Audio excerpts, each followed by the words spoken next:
involved in 1994 when a study of cheetahs on the Serengeti Plains came out, and everyone realized male and female cheetahs didn't live together in the wild the way they did in zoos.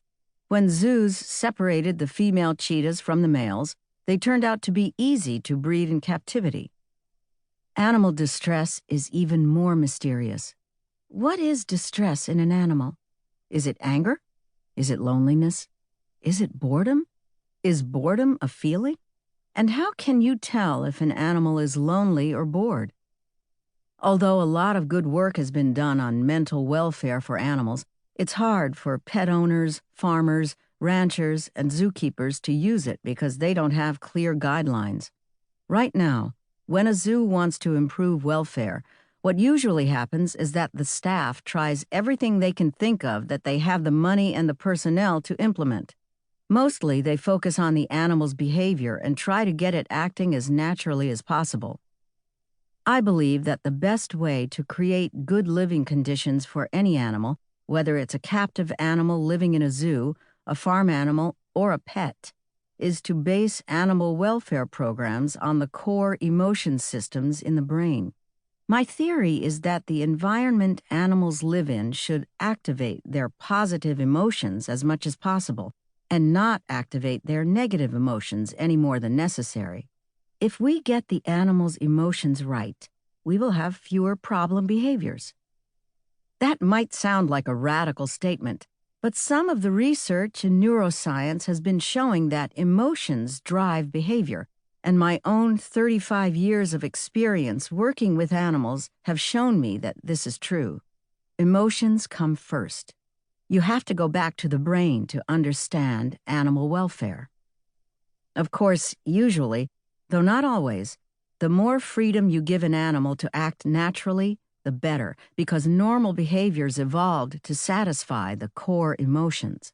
When a hen hides to lay her eggs, the hiding behavior turns off fear.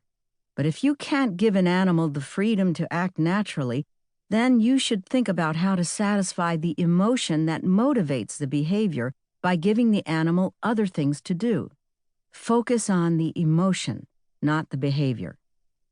So far, research in animal behavior agrees with the neuroscience research on emotions. A really good study on whether animals have purely behavioral needs was done with gerbils.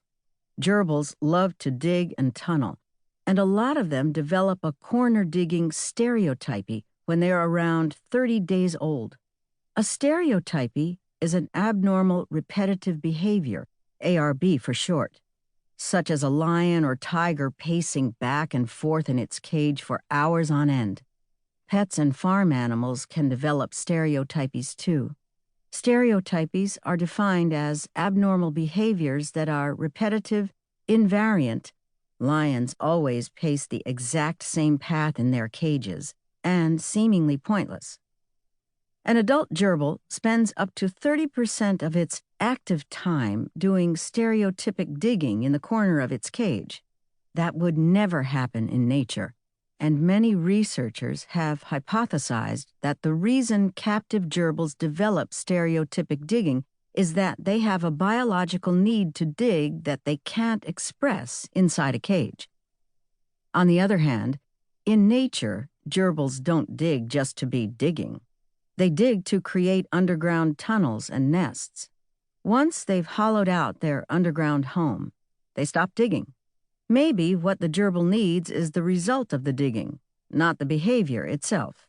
A Swiss psychologist named Christoph Wiedenmeyer set up an experiment to find out. He put one set of baby gerbils in a cage with dry sand they could dig in, and another set in a cage with a pre-dug burrow system but nothing soft to dig in. The gerbils in the sand-filled box developed digging stereotypies right away, whereas none of the gerbils in the cage with the burrows did. That shows that the motivation for a gerbil's digging stereotypy is a need to hide inside a sheltered space, not a need to dig. The gerbil needs the emotion of feeling safe, not the action of digging. Animals don't have purely behavioral needs, and if an animal expresses a normal behavior in an abnormal environment,